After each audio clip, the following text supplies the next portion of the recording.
범인이 노린 범행 대상의 이름만 들어도 너무나 유명한 분이에요. 응? 우리가 딱 아는 분. 2000년 3월 22일 오전 11시경 경찰청에서 강남경찰서로 전화가 옵니다.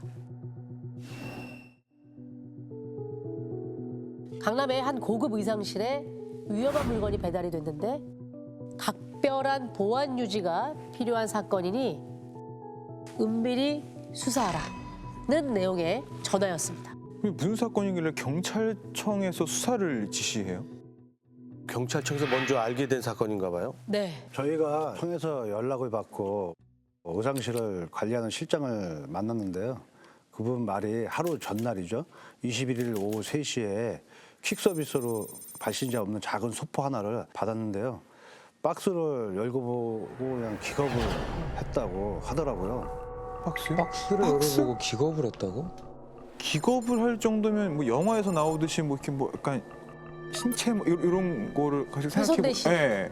아니 뭐 사제 폭탄이나 피 묻은 편지나 뭐 이렇게 그런 약간 놀랄 만한 그런 거 아니에요? 자, 궁금하시죠?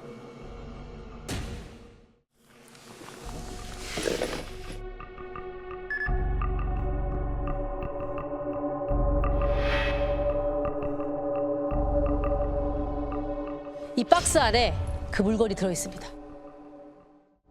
이 박스 안에요? 네. 엄청 작네요. 생각보다 좀 클 줄 알았는데. 이거 야, 그럼 이게 경찰청에서 전화 왔다면 굉장히 심상치 않은 물건 같은데. 뭐예요?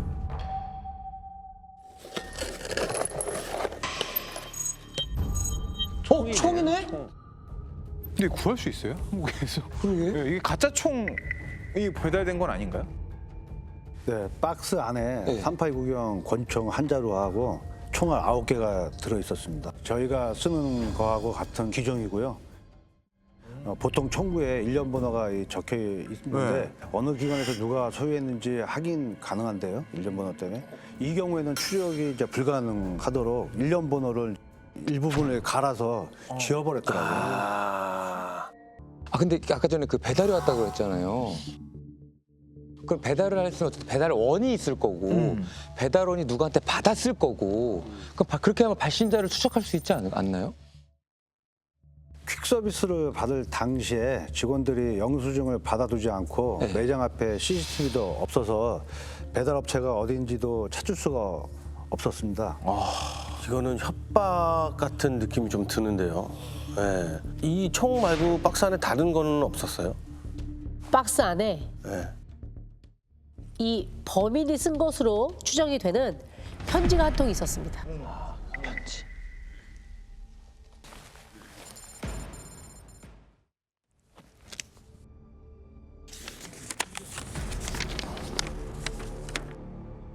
선생님을 진심으로 존경합니다. 내용물을 보시고 다소 놀랐으리라 생각됩니다. 진심으로 죄송한 마음을 먼저 밝힙니다. 요구사항은 10,000원권으로 2억 9천만 원을 가방 3개에 담아서 25일 오후 3시 서초동 대검찰청 앞에 있는 냉면집 주차장으로 가지고 오십시오. 만약 경찰에 알리거나 이에 응하지 않는다면 선생님과 아들이 무사하지 못할 것입니다.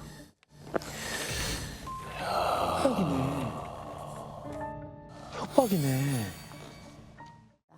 그런데 이 협박 편지를 받은 분은 대한민국에서 아마 모르는 분이 없을 겁니다. 세계적인 디자이너죠. 앙드레김 선생님이었습니다. 앙드레 아, 진짜요? 네. 진짜 총을 보내서 협박을 했다는 거는 진짜 죽일 수 있다는 얘기잖아요. 총도 구했는데 뭘 못하겠어요. 그러니까 이걸 보냈으면 아마 이거 말고 더 엄청난 것이 있을 거다라고 상상할 수 있잖아요. 네. 총을 보냈으니까. 그렇지. 그때 이제 신변보호 요청을 하셔서 범인이 검거될 때까지 저희 팀 형사 2명이 집에 같이 생활하면서 안심을 시켜드렸습니다. 네. 그거 말고도 그 선생님이 다닐 때마다 가드들이 있었어요. 네. 지금 보니까 경험들이 되게 많았어. 진짜로. 그게 아마 이 사건 이후가 아니었을까 싶어요. 아, 그럴 수도 있겠구나. 저 편지에 다른 내용들은 없었나요?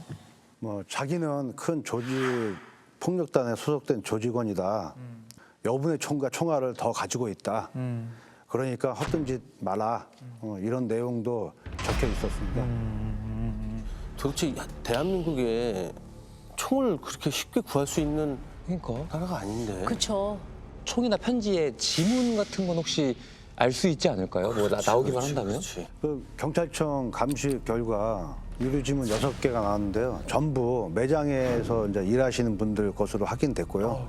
법인으로 특정된 건 나오지 않았습니다. 그러니까 편지 쓰고 이제 뭐 총 넣고 박스 쌀 때도 다 장갑 끼고 이제 지문 안 남게 해서 그럼 한 거네요. 그쵸. 예, 철두철미하네요, 진짜. 그렇지. 그렇죠. 지금까지 상황으로 본다면 이제 뭐 증거가 하나도 없고 신원을 밝히지도 못하는 상황이니까 실제 이제 돈을 전달하는 순간에 체포하는 이 방법밖에 지금 없는 상황이 전개가 그렇죠. 됐네요. 네. 그래서 수사팀이 다 모여서 회의를 했습니다. 일단 1억만 준비하자. 한꺼번에 주면 이제 추적할 수 없으니까 2억 9천은 너무 무거워서 가지고 올 수도 없었다. 1억만 먼저 보낸다. 추후 연락은 여기로 하라. 하고 이제 의상실 실장님 그 휴대폰 번호가 적힌 명함을 이제 건네기로 한 거죠. 그 1억이면 그 당시 어쨌든 10,000원권이라고 하면은 그 1억도 엄청나게 큰 돈인데 그거 어떻게 준비하신 거예요? 그 A4 용지를 잘라서 그 100만 원 단위로 이제 묶고 예. 그 우아래로 이제 10,000원짜리 몇 장씩 네, 네. 진짜 돈을 끼워서 이제 1억을 만들었습니다. 아, 위 아래만 진짜 껴놔서 네네. 이렇게 놓은 거 진짜인 것처럼? 예전에 영화 찍거나 드라마 찍을 때 약간 돈다발 만들 때 그렇게 하잖아요. 근데 그러다가 그렇지. 가짜 돈 섞이면 들통나면은 또 이게 또 더 안 좋은 일이 벌어질 수 있지 않을까요? 그러니까요. 그래서 형사님들이 이제 추격을 위한 작전을 같이 세웁니다. 추격 작전. 네. 네, 그 접선 장소였던 대검찰청 근처가 왕복 이제 8차선 도로거든요. 저희 팀원이 커버할 수 있는 사이즈가 아니라서 강력팀 전체 인원이 투입되었고 퀵 서비스 기사도 4명이나 섭외해서 준비를 했었죠. 네. 접선 당일이 됐습니다. 약속 시간은 오후 3시고요. 의상실 실장님이 약속 장소에 대기하고 있었는데 잠시 후 까만색 T 차량이 멈춰 섭니다. 네. 그리고 그 차에서 2명의 남자가 내리죠. 그리고 가방을 들고 호련히 그 자리를 떠납니다.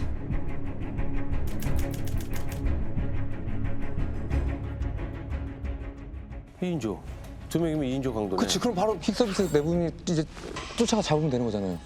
근데 이제 총을 가지고 있잖아요. 그래서 이제 도심 한복판에서 조심성 있게 이제 그렇죠. 접근해야겠다. 이거 판단이 들더라고요. 그래서 공범이 또 있을 수도 있고. 네. 그래서 일단 범인들이 눈치채지 못하게 따라붙었었죠. 네. 네. 그때 범인들이 전화를 걸어옵니다. 진짜 같아요? 시장님한테. 내가 가짜인 거 알아갖고 그럼 어떡하지? 눈치 못 챘더라고요. 경찰에 알리면 가만두지 않겠다. 이 얘기만 하고 끊었다고 합니다. 그럼 이제 작전대로 그 전화번호 추적하면 되는 거네요. 그렇죠. 범인의 전화번호를 확인하고 긴급으로 통신사에 인적 사항을 조회를 했어요. 그런데 아무것도 나오지 않았습니다. 아무것도 안 나왔다고요? 그때 정말 허탈했어요. 범인이 사용한 전화는 선불폰이더라고요. 선불폰. 차량 번호부터 확인해 들어갔죠. 근데 이 차량이 허자로 시작되더라고요. 아, 렌트카구나. 렌터카네. 네, 그래서 렌트카 업체로 바로 전화를 했습니다. 그랬더니 업체 사장이 그날 차가 오후 5시에 반납하기로 되어 있다고 하더라고요. 네. 렌트카 업체가 이제 경기도 구리에 있더라고요. 범인들은 무조건 빨리 가야 된다 생각해서 엑셀을 꽉 밟았습니다. 그렇지, 먼저 가서 기다려서 제가 잡을 수 잡아야 있으니까. 되니까. 구리까지. 네. 딱 도착했더니 다행히 아직 반납을 안 했더라고요. 예. 아, 천만다행이다. 예. 들어올 때 잡아야겠다 싶어서 후배 형사랑 그 주차장에 잠복 근무를 했죠. 그리고 한 5분이 지났나? 그 놈들이 차가 들어오더라고요. 그래서 이제 무조건 속전속결로 끝내야 한다. 그래서 차가 서자마자 운전석이랑 조수석 쪽으로 동시에 찢어서 달려갔죠. 그리고 그놈들이 내리자마자 바로 잡았습니다. 잡았어요. 아, 근데 천만다행인데 그 총기를 소지하고 있을 수도 있었잖아요. 근데 그냥 되게 위험한 상황이었을 텐데. 그것부터 물었죠. 총 어디 있어? 사실대로 말해. 그랬더니 자기들은 총 같은 거 모른다. 그냥 심부름 하러 왔다고만 하더라고요. 그러니까 그 운반책. 뭐 시켜서 한 거고 예. 주범은 따로 있고. 그런 거죠.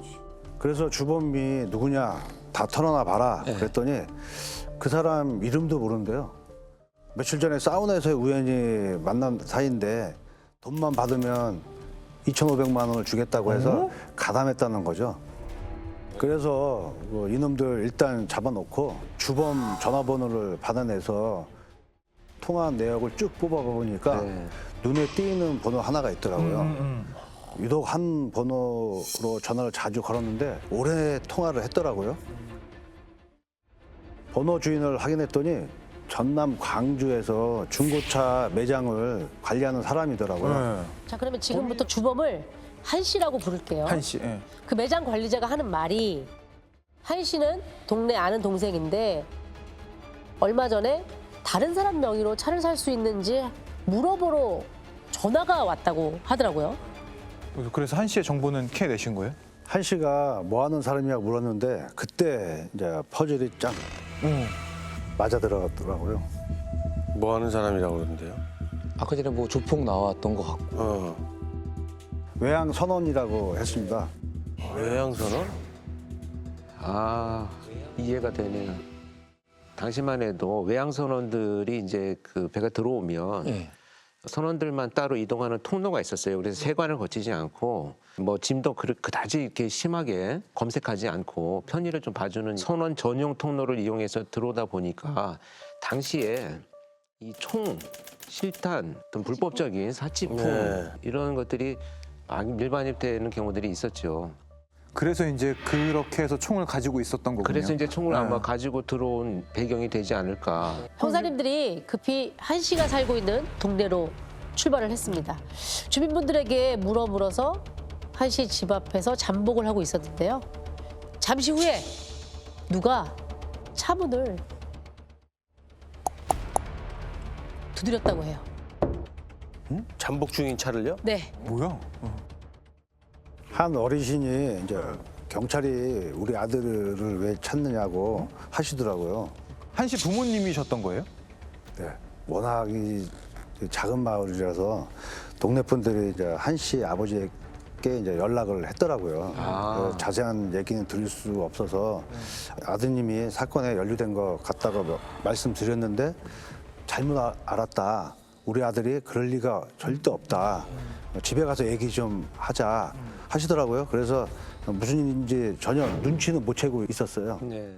아까 조그마한 시골 마을이라고 했으니까 자기 아들을 찾는 경찰이 왔다고 하면 아버지 입장에서는 사실은 그래서 한 씨는 어디에 있다고 하던가요? 상가집에 간다고 예. 나갔다고 하더라고요. 아, 이 도망간 거 아닌가 또? 자, 근데 그때 한 씨 어머니가 다가오시더니 혹시 이것 때문에 오신 거예요? 어? 그러면서 형사님한테 뭔가를 건넸다 그래요. 007 가방이었는데요. 저희도 뭔지 모르고 일단 열어봤습니다. 깜짝 놀랐어요.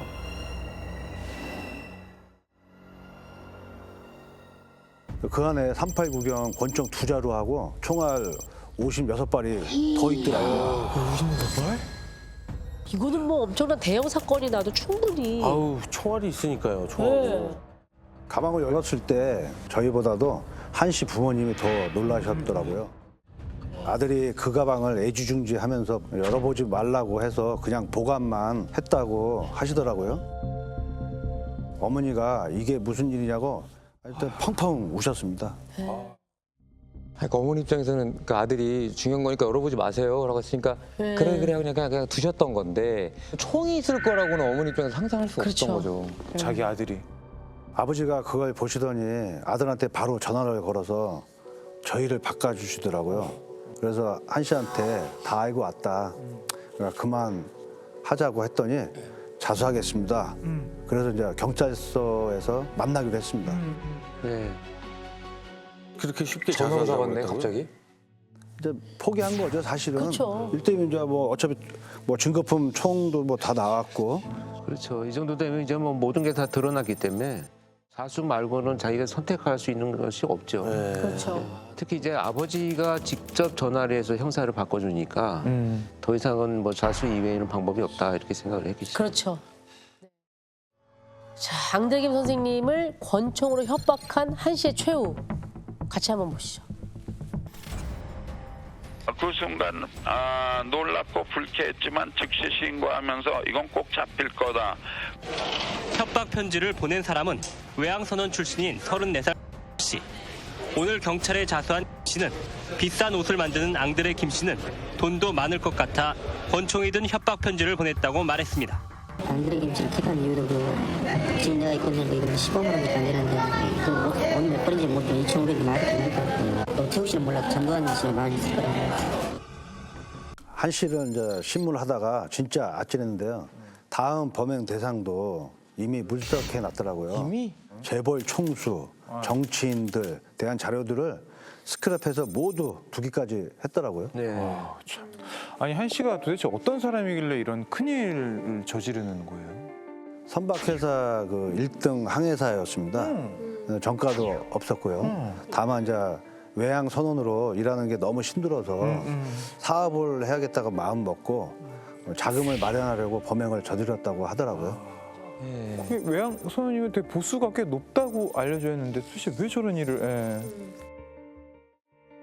체포돼가지고 저 뉴스에 나와서 한 얘기는 뭐 그냥 사회가 뭐 불균형이다 이런 뭐 변명 같은 말도 안 되는 소리를 했잖아요. 결국은 자기가 그냥 사업자금 준비하려고 협박해서 보낸 사건이죠. 네. 맞습니다. 네. 아무튼 그럼 총은 어쨌든 어딘가 가지고 온 건데 어디서 가지고 온 거예요? 범행을 결시한 후에 브라질에서 총 3자루와 총알 70발을 사서 한국에 들어왔고요. 입국한 지 한 달 만에 실행에 옮겼더라고요. 야, 그럼 어떻게 갖고 들어온 참. 재판 결과는 어떻게 났습니까?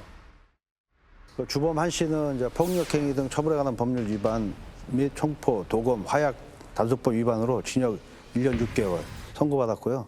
나머지 2명은 각각 징역 1년, 징역 10월을 선고받고 집행유예로 풀려났습니다. 네. 1년 6개월 너무 작은 거 아니에요? 아니 이게 생각해 여기 계신 분 집에 총이 저렇게 왔다 그러면 와. 너무 끔찍하죠. 네. 네.